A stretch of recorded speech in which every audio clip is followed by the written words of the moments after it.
tutafungwa. Of course tunakubali kwamba Simba is one of the biggest team. Al Ahly mwenyewe anafungwa.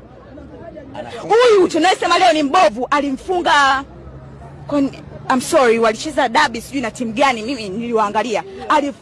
Waliwafunga goli moja.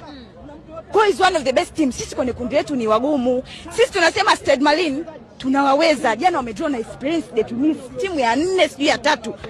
Seriously, tuache ya mambo. Hivi tunaongea kwa sababu ya miemko. Na of course jana Yanga alicheza mpira mzuri. Mimi I have to say this, Yanga alicheza vizuri. Watani attack, I don't care. Leo mlikuwa wapi? Katika uwanja wenu wa nyumbani. At some point unajua kuna sehemu yeye mwenyewe kocha anachanganyikiwa, lakini tumseme vibaya. Mpira ndo ulivyo. Una matokeo matatu, kuna kufungwa, kuna kushinda na kuna kudraw. Tusio mashabiki tukiwa sikiliza, I don't want interruption please. Tusio mashabiki kwamba tukishinda kocha ni mzuri, mpira matatu, akifungwa aondoke. Tuache. Sisi sio timu ya kwanza kufungwa nyumbani.